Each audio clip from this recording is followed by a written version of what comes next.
विद्यार्थी मित्रों, फिजिक्स ની અંદર 503 પેપર બીએસસી સેમ 5 હું દૈનિક દેસાઈ ફ્રોમ શ્રીમતી જીબી પવાય એન્ડ શ્રીમતી પીએસ પવાય સાયન્સ કોલેજ પાલનપુર આદર્શ. હવે આજનો 503 નો આપણો જે ટોપિક છે એ ટોપિક આપણે પહેલા એનો સિલેબસ આપણે જોઈ લઈશું, એના પછી આપણે આપણા ટોપિક તરફ જઈશું. તો ફિઝિક્સ 503 ની અંદર તમારે કઈ વસ્તુઓ આવશે એ આપણે તમારે જોવાની છે. દેખો, CCPHY હું તમને આ રીતે લાઇનરથી તમને એક એક વસ્તુ સમજાવતો રહીશ. CCPHY 503 માં પહેલું યુનિટ રેડિયો એક્ટિવિટી, એમાં પહેલા નંબરનું જે ચેપ્ટર છે આલ્ફા રે એન્ડ સ્પેક્ટ્રા એન્ડ ડીકે, આલ્ફા કણ. પછી બીજા નંબરનું તમારું ચેપ્ટર આવશે બીટા કણ, એનો સ્પેક્ટ્રા અને ડીકે. અને ત્રીજા નંબરમાં જે છે સી ચેપ્ટર નંબર, ત્રીજા નંબરનું જે છે એ છે ગામા રે એન્ડ એમિશન. બરાબર. હવે આલ્ફા રે સ્પેક્ટ્રાની અંદર સ્પેક્ટ્રા એન્ડ ડીકેમાં સૌથી પહેલાં આપણે જોઈશું અહીંયા આગળ રેન્જ ઓફ આલ્ફા પાર્ટિકલ. એટલે આપણે આલ્ફા પાર્ટિકલને અહીંયા આગળ રેન્જ જોવાની છે કે આલ્ફા પાર્ટિકલ ક્યાં સુધી એનું પેલું થઈ શકે. પછી બીજા નંબરમાં છે એનો topic disintegration energy of the spontaneous alpha decay, એટલે એની એનર્જી કેટલી છે આલ્ફા ડીકે થતાં એ આપણે એનું જોવાનું છે. ત્યારબાદ છે alpha decay paradox barrier penetration. એના પછી બીજા નંબરનું ચેપ્ટર આપણું આવે છે બીટા રેસ, તો એ બીટા રેની અંદર એનું ઇન્ટ્રોડક્શન. પછી આવશે કન્ટિન્યુઅસ બીટા રે spectrum difficulty in understanding it. તો આપણે બીટા રે સ્પેક્ટ્રમને સમજવા માટે એના અંદર શું ડિફિકલ્ટી તમને જોવા મળે છે. પછી ત્રીજા નંબરમાં જુઓ પાઉલી ન્યુટ્રિનો હાઇપોથિસિસ તમારે જોવાનો છે. એક અગત્યનો એક ટોપિક છે, તમારો એક્ઝામમાં વારંવાર પૂછાય છે. પછી ફર્મી થિયરી ઓફ બીટા તમારે જોવાની છે, એ પણ તમારે અગત્યની થિયરી છે. ત્યારબાદ ડિટેક્શન ઓફ ન્યુટ્રિનો, જે આપણે અત્યારના હાલની અંદર આપણે હિગ્સ બોઝોન જે પાર્ટિકલ આપણે જોઈ રહ્યા છે એની તમને માહિતી છે. પછી ગામા રે સ્પેક્ટ્રા આવશે, એનું ઇન્ટ્રોડક્શન આવશે. પછી ગામા રે એમિશન રૂલ્સ, એની ઇન્ટરનલ કન્વર્ઝેશન તમારે જોવાનું છે. હવે તમે સૌથી પહેલાં તો આપણો જે આ સિલેબસ છે એ તમે થોડી વાર પોઝ કરી અને આખો સિલેબસ તમે એક વખત લખી દો તમારા ચોપડાની અંદર ઝૂમ કરીને કે કોઈ બી રીતે, તો તમને ખબર પડે કે યુનિટ નંબર 2ની અંદર આપણે કયો ટોપિક આવે છે ચેપ્ટર વાઇઝ એ તમને સમજવા મળશે. બરાબર. હવે આપણે આગળ જઈએ તો અહીંયા એક વસ્તુ આપણે સમજવી પડશે કે range of an alpha particle. હવે આલ્ફા કણની આપણે રેન્જ સમજવાની છે. તો સૌથી પહેલાં આપણે અહીંયા આગળ મેં તમને એક ઉદાહરણ મૂકેલું છે. તો ઉદાહરણ તમે જુઓ કે કોઈ બી તમે એક વેક્યુમ લઈ લો. આ આપણો જુઓ, આ એક પ્રકારે આપણો વેક્યુમ છે. બરાબર. એ વેક્યુમની અંદર તમારે ટેમ્પરેચર કેટલું લેવાનું છે? 15°C તમે કોઈ બી ટેમ્પરેચર લઈ લો. પછી એનું પ્રેશર લઈ લો 1 atm લઈ લો, એટમોસ્ફિયરિક પ્રેશર લઈ લો. ત્યારબાદ આના અંદર કોઈ બી પ્રકારે ગેસ ભરેલો હશે. આ તમારે જે ચેમ્બર છે કે કોઈ વેક્યુમ છે એના અંદર. હવે આ જે વેક્યુમ છે એનો એક જે ગેસ છે એની કંઈક એનર્જી હશે. બરાબર. આ એનર્જી એટલી એનર્જી હશે કે બહારથી કોઈ પાર્ટિકલ આના અંદર આયોનાઇઝેશન થઈ શકે. અને આયોનાઇઝેશન થતો કેટલી જગ્યાએ જાય છે એ આપણે જોવાનું છે. તો સપોઝ આપણે આ જ વેક્યુમની અંદર આપણે એક આલ્ફા પાર્ટિકલ લઈએ જેનું નામ છે 2He4. આ આલ્ફા પાર્ટિકલ આપણે આ વેક્યુમની અંદર દાખલ કરીએ. જો આ આલ્ફા પાર્ટિકલને આપણે વેક્યુમની અંદર દાખલ કરીશું, ધારો કે તો રેડિયો એક્ટિવ જે આપણો સબસ્ટેન્સ છે આરવે, એ રેડિયો એક્ટિવ સબસ્ટેન્સ આના અંદર ધીમે ધીમે દાખલ થાય છે. હવે જેમ જેમ આગળ દાખલ થતો જશે, જુઓ તમે આ પ્રમાણે આગળ જાય છે આલ્ફા પાર્ટિકલ. મેં બતાવ્યું છે.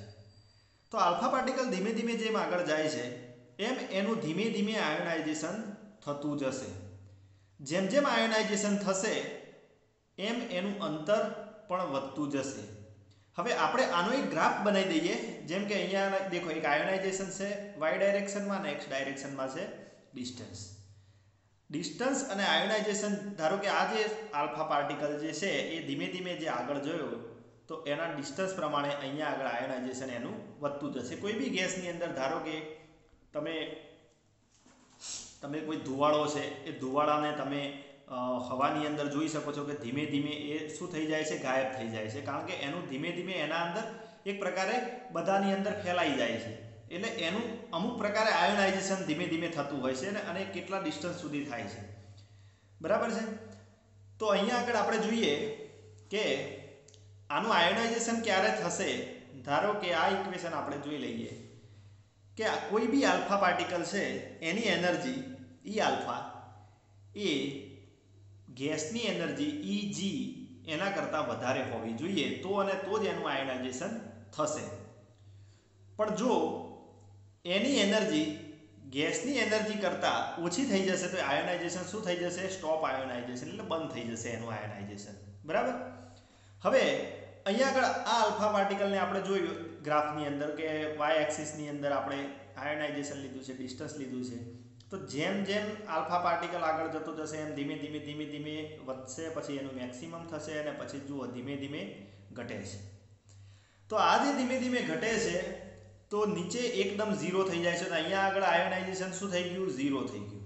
આયોનાઇઝેશન ઝીરો થઈ ગયું તો અહીંયા આગળ આયોનાઇઝેશન પૂરું થઈ જાય છે. તો આ પ્રમાણે આપણે આલ્ફા પાર્ટિકલને સમજવાનો છે. હવે આગળ જોઈએ તો અહીંયા આગળ આપણે કોઈ પોલોનિયમનો એક રેડિયોએક્ટિવ તત્વ લીધું છે પોલોનિયમ નામનું. અહીંયા આગળ આપણે એને સમજીએ કે પોલોનિયમ નામનું એક આપણે રેડિયોએક્ટિવ તત્વ લીધું છે જેની રેન્જ આપણે સેન્ટીમીટરમાં બતાવી છે.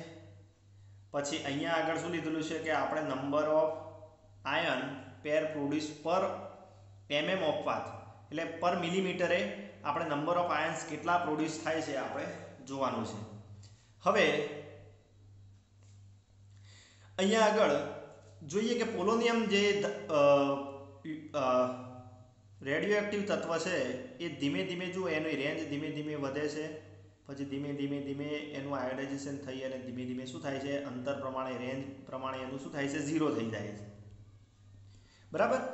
તો અહીંયા આગળ તમે જોઈ શકો છો કે જે આ લાઈન આપણે ડ્રો કરેલી છે એટલે કે 6.9 સેન્ટીમીટરે straggling due to long range alpha particle એમાંથી છૂટા પડે છે. હવે આલ્ફા પાર્ટિકલને આપણે આગળ સમજશું કે આલ્ફા પાર્ટિકલ છે શું, કે એનું કઈ રીતે બીજી રેડિયોએક્ટિવ તત્વોમાંથી કઈ રીતે છૂટું પડે છે, એ બધી વસ્તુઓ આપણે સમજશું એક એક. બરાબર. હવે આના અંદર જોઈએ કે એનો અવધિ સાથેનો શક્તિ સંબંધ શું છે.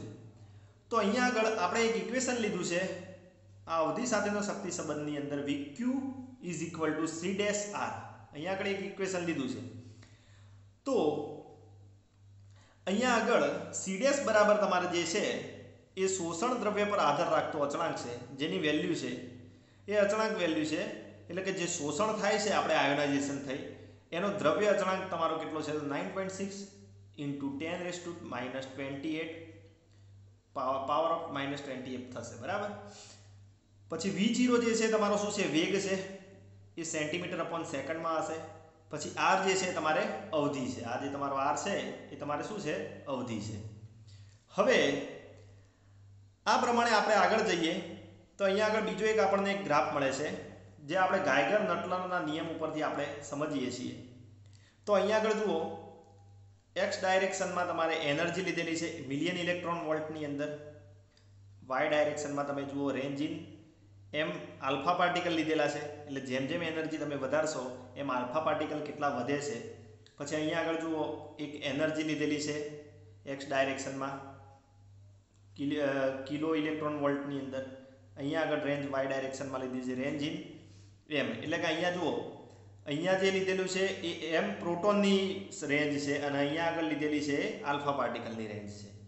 રાઈટ સાઈડ ઉપર પ્રોટોન અને લેફ્ટ સાઈડ ઉપર આપણો આલ્ફા પાર્ટિકલ. હવે અહીંયા આગળ આપણે આગળ જોઈએ તો અહીંયા આગળ લેફ્ટ સાઈડની અંદર આલ્ફા પાર્ટિકલની એનર્જી તમને આ પ્રમાણે જોવા મળે છે અને પ્રોટોનની એનર્જી તમને આ પ્રમાણે જોવા મળે છે. તો ગાઇગર નટલરે એક નિયમ આપ્યો કે log r = a log lambda વત્તા b, એટલે કે a અને b એ અચળ વેલ્યુ છે. આની રેન્જ જે છે, કોઈ બી પાર્ટિકલની રેન્જ છે એ લેમ્બડા એટલે એની તરંગ લંબાઈ અને આ બંને અચળાંકોના સરવાળા જેટલી વેલ્યુ એની થશે. બરાબર? એ ગાઇગર નટલરનો એક નિયમ છે, એની રેન્જ તમને એટલી જોવા મળશે. બરાબર? હવે આગળ જઈએ તો અહીંયા આગળ તમે જોઈ શકો છો બીજો એક ગ્રાફ, કે ગ્રાફની અંદર તમને જોવા મળે છે, આ બધા ગ્રાફ તમારે એક એક વસ્તુ દરેકની જોવી પડશે. કે તમને અહીંયા આગળ જુઓ એક રેન્જ આપેલી છે કે log r ની રેન્જ, જે આપણે સમીકરણ જોયું log r = a log lambda વત્તા બીટા b, એ તમને રેન્જ સેન્ટીમીટરમાં આપેલી છે. જુઓ x ડાયરેક્શનમાં 0.4, 0.5, 0.6, 0.7, 0.8, 0.9 આ સેન્ટીમીટરમાં રેન્જ છે. અને અહીંયા આગળ જુઓ તમારે લેમ્બડાની વેલ્યુ આપેલી છે 20 પ્લસ log લેમ્બડા એટલી વેલ્યુ આપેલી છે. તો એની વેલ્યુ 1, 3, 6, 9, 12 આપણે એ રીતે અલગ અલગ વેલ્યુ લીધેલી છે. તો તમને જુઓ ત્રણ ગ્રાફ અહીંયા આગળ મળે છે. તો આ ત્રણ ગ્રાફની વેલ્યુ આપણે અહીંયા આગળ સમજવાની છે. તો જુઓ એના અંદર તમને એક એક રેડિયોએક્ટિવ તત્વો તમને જોવા મળે છે કે એની રેન્જ કેટલી છે. અમુકની રેન્જ વધારે છે, અમુકની રેન્જ ઓછી છે. તો તમને આ પ્રમાણે દરેકના ગ્રાફ મળી શકે છે. હવે આગળ જઈએ તો આપણે આલ્ફા વર્ણપટ આપણે સમજવાનો છે અને એની સૂક્ષ્મ સંરચના સમજીએ. તો જોઈએ અહીંયા આગળ પહેલા તો ધારો કે કોઈ બી આલ્ફા પાર્ટિકલ જે છે એને આપણે રિલીઝ કરવો હોય તો અહીંયા આગળ આપણી પાસે એક કન્ડિશન છે કે અહીંયા આગળ આપણી પાસે ન્યુક્લિયસ બે પ્રકારના હોય. એક તો છે સ્ટેબલ ન્યુક્લિયસ, આપણી પાસે બે પ્રકારના હશે. એક સ્ટેબલ ન્યુક્લિયસ હશે અને એક હશે અનસ્ટેબલ. આ પ્રકારે તમને બે ન્યુક્લિયસ જોવા મળશે. હવે સ્ટેબલ અને અનસ્ટેબલની અંદર શું ફેરફાર છે આપણે જોઈએ તો સ્ટેબલ જે ન્યુક્લિયસ છે એટલે કે એવો ન્યુક્લિયસ કે જેમ કે એ પોતાની જાતે રેડિયેશન કરી શકતો નથી. બરાબર છે? પોતાની જાતે રેડિયેશન કરી શકે છે એટલે કે એ સ્ટેબલ છે, અનસ્ટેબલ છે. અને ધારો કે આપણે કોઈ એક તમને એક્ઝામ્પલ આપી દઉં કે ધારો કે રેડિયમ છે, એ રેડિયમ તમે જોઈ શકો છો કે એનું રેડિયેશન રેગ્યુલર ચાલુ હશે. તમે અંધારામાં પણ જુઓ તો એનું રેડિયેશન રેગ્યુલર ચાલુ રહે છે. તો એ વેલ્યુ કેવી છે? અનસ્ટેબલ છે. અને સ્ટેબલ એટલે એ પોતાની જાતે નહીં કરી શકે, પણ એને બહારથી કંઈક એવું આપણે એનર્જી આપીએ તો એ કંઈક એને પોતાની રીતે કંઈક કરી શકે. તો આપણે આ વસ્તુને આપણે જોઈએ આગળ. તો ધારો કે આપણી પાસે એક સ્ટેબલ ન્યુક્લિયસ છે. બરાબર? સ્ટેબલ ન્યુક્લિયસ કેવો છે? તો સ્ટેબલની અંદર તમે જુઓ 92 યુરેનિયમ 238 છે આપણી પાસે એક રેડિયોએક્ટિવ તત્વ. આ 92 યુરેનિયમ 238 ને બહારથી જુઓ આપણે કોઈ એનર્જી આપીએ છીએ. ધારો કે પ્રોટોન બહારથી દાખલ કરીએ આના ઉપર, આ ન્યુક્લિયસ ઉપર, તો શું થશે? આનો બ્લાસ્ટ થશે. બ્લાસ્ટ થાય એટલે તમને અહીંયા આગળ શું મળે છે? 90 થોરિયમ 234 મળે છે. બરાબર છે? બીજું એક રેડિયોએક્ટિવ તત્વ મળે છે અને અહીંયા આગળ આલ્ફા પાર્ટિકલ છૂટો પડે છે, વત્તા એની એનર્જી છૂટી પડે છે તમારે. હવે અહીંયા આગળ આલ્ફા પાર્ટિકલ છૂટો પડે છે એટલે આલ્ફા પાર્ટિકલને આપણે નામ આપ્યું છે 2He4.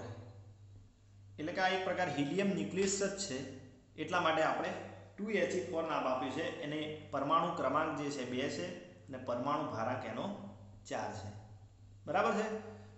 હવે અહીંયા આગળ જો 92 યુરેનિયમ 238 માંથી 2He4 એટલે કે અહીંયા જુઓ પરમાણુ જે ક્રમાંક છે એ 92 માંથી તમે 2 બાદ કરો, આ 2, તો અહીંયા કેટલા વધશે?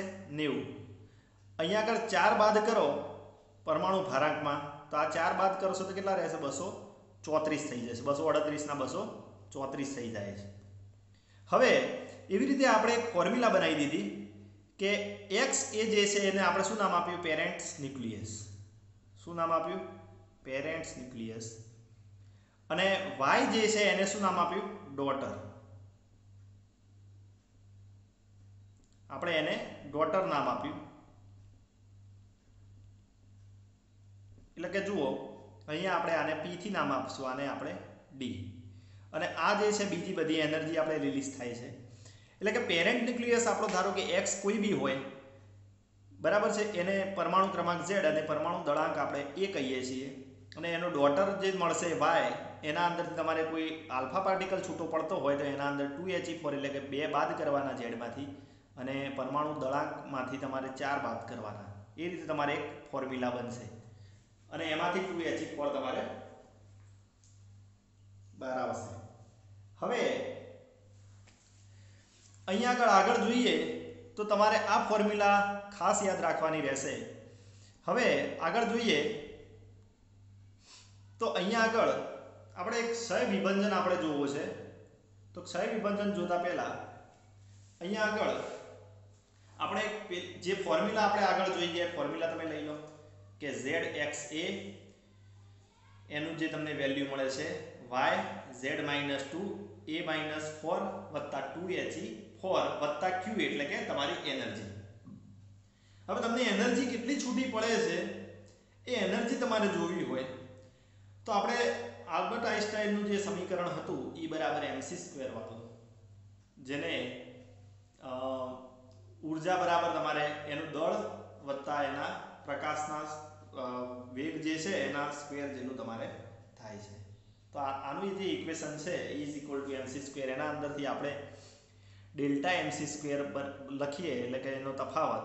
તો અહીંયા આગળ જુઓ સમીકરણમાં, સમીકરણ 1 માં જુઓ એના પછી q બરાબર તમારે એનર્જી કેટલી છૂટી પડશે તો q બરાબર તમે અહીંયા જોઈ શકો છો. તો q બરાબર કૌંસમાં mx એટલે કે x એટલે મેં શું કીધું કે પેરેન્ટ્સ ન્યુક્લિયસ એટલે x જુઓ zx એ આપણે જોયો તો આ એનું દળ માઈનસ my વત્તા m આલ્ફા એનું દળ. એટલે આપણે માઈનસ કેમ લીધું? x માંથી આનું માઈનસ કેમ લીધું? કારણ કે આપણે જ્યારે એનો બ્લાસ્ટ થાય છે, ન્યુક્લિયસ જ્યારે એનો બ્લાસ્ટ થાય છે એટલે કે નવું ડોટર ન્યુક્લિયસ બને છે, ત્યારે એ ડોટરની અંદર કયા બે આપણે આવ્યા હતા? થોરિયમ અને આલ્ફા પાર્ટિકલ.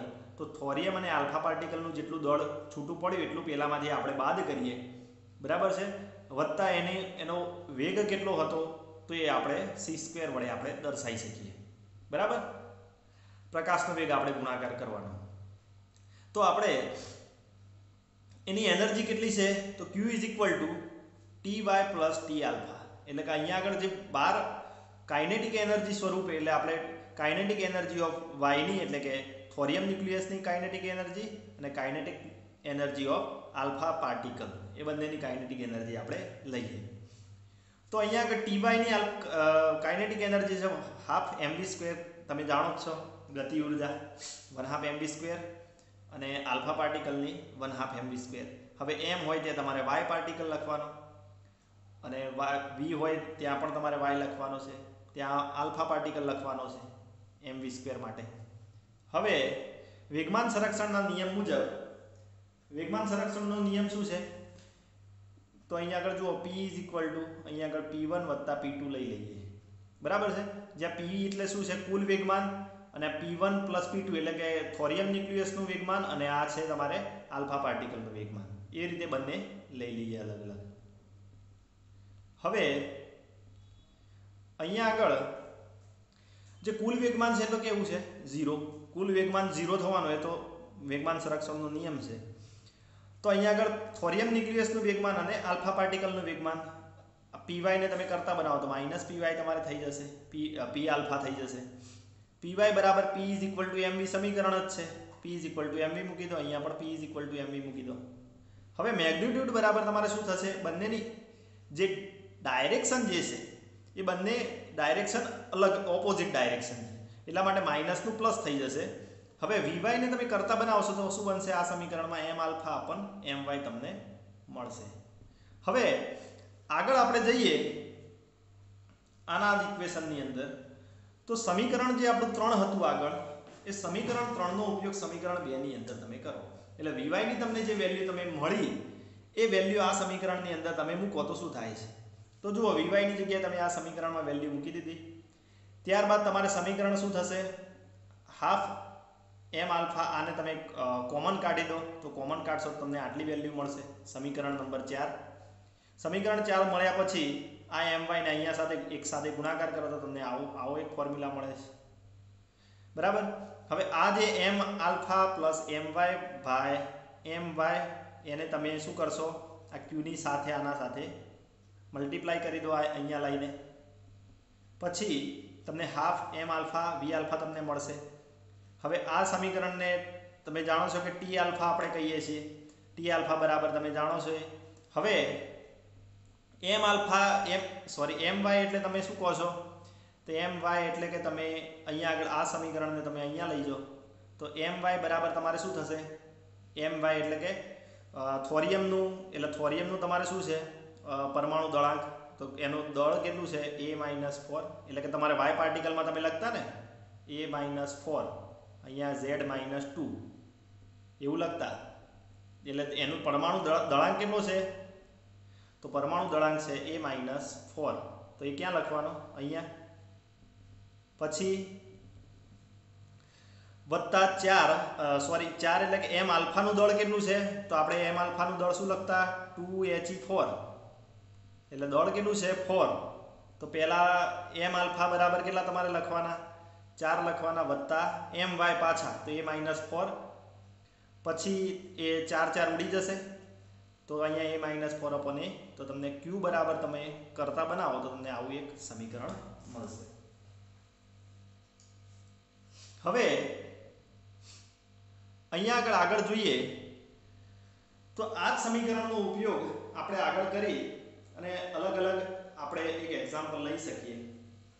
ધારો કે આપણી પાસે એક્ઝામ્પલની અંદર બિસ્મથ જે છે એનું અર્ધાયુ જે છે 60.2, તમે રકમ આખી વાંચો, 60.2 મીટર હાફ લાઈફ સાથે ક્ષય થાય તો 6.08 million electron volt, 6.04 million electron volt, 5.76 million electron volt, 5.62 million electron volt, 5.60 million electron volt ઉર્જાવાળા 5 આલ્ફા કણ ગ્રુપ ઉત્સર્જે છે.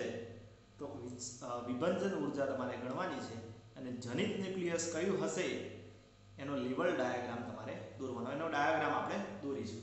તો જુઓ, તમારે q આલ્ફા બરાબર આપણે એક સમીકરણ લઈ લીધું. અહીંયા આપણે ડ્રો કરીશું.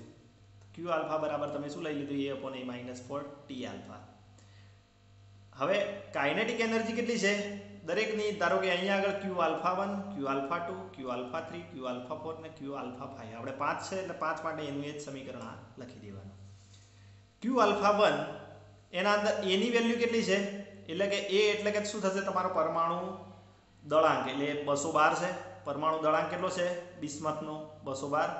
અને a માંથી 212 માં 4 બાદ કરશો એટલે તમને કેટલા મળશે? 208. આ વેલ્યુ બધામાં આવી જશે. જુઓ, 212/208, 212/212 એ બધામાં આવી જશે. હવે અહીંયા આગળ ધારો કે પહેલામાં જુઓ તો તમારે અહીંયા ટી આલ્ફામાં દરેકની એનર્જી, તો પહેલાની એનર્જી કેટલી? 6.08. બીજાની એનર્જી કેટલી? 6.04. ત્રીજાની છે 5.76. ચોથાની છે 5.62. પાંચમાની છે 5.60. તો આ રીતે તમે બધાની એનર્જી મૂકી દેશો અને બધાનું કેલ્ક્યુલેશન કરશો તો બધાને q ની વેલ્યુ અલગ અલગ 5 તમને મળી જશે. બરાબર. આ જે q ની વેલ્યુ અલગ અલગ મળે છે તો q1 બરાબર તમને કેટલા મળે છે? 6.20 મિલિયન ઇલેક્ટ્રોન વોલ્ટ. q2 બરાબર મળે છે 6.16 મિલિયન ઇલેક્ટ્રોન વોલ્ટ. q3 બરાબર મળે છે 5.87 મિલિયન ઇલેક્ટ્રોન વોલ્ટ. અહીંયા મળે છે તમને q4 5.73 million electron volt. q5 મળે છે 5.71 મિલિયન ઇલેક્ટ્રોન વોલ્ટ તમને મળે છે. હવે આગળ જઈએ તો એનો ડાયાગ્રામ આપણે જે આગળની એનર્જીની વેલ્યુ જે તમને મળી એ પ્રમાણે આપણે ડાયાગ્રામ દોરીએ. હવે અહીંયા આગળ આપણે ગ્રાઉન્ડ સ્ટેટ લીધું, અહીંયા આગળ એક્સાઇટેડ સ્ટેટ લીધેલું છે નીચે.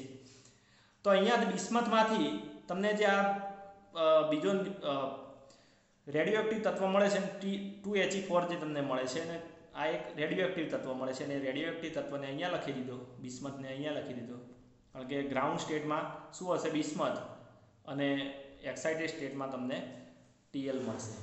હવે ગ્રાઉન્ડ સ્ટેટમાં તમે જુઓ પહેલા નંબરની જે એનર્જી છે એ કેટલી છે તમને મળે છે 6.20ની અંદર તમને આટલા તમને સ્કેટર થાય છે આલ્ફા પાર્ટિકલ. આટલી એનર્જી એ તમારે આટલા આલ્ફા પાર્ટિકલ આપણે જે આ શોધેલી છે હમણાં એ આટલી એનર્જી આટલા આલ્ફા પાર્ટિકલ સ્કેટર થાય છે, આટલામાં આટલા થાય છે, આટલામાં આટલા થાય છે. તો આ એક પ્રકારે તમને એક સ્પેક્ટ્રમ તમને જોવા મળે છે. તો અહીંયા આગળ આ પ્રમાણે આપણે અલગ અલગ વેલ્યુ જોઈ અને નેક્સ્ટ લેક્ચરની અંદર આપણે જોઈશું કે કઈ રીતે આપણે બીજી આવી કોઈ એક્ઝામ્પલ છે અને આ પ્રકારે તમારે કોઈ બીજા રેડિયો એક્ટિવ તત્વો કઈ રીતના છે એ આપણે નેક્સ્ટ લેક્ચરની અંદર તમે વિદ્યાર્થી મિત્રો જોતા રહેજો.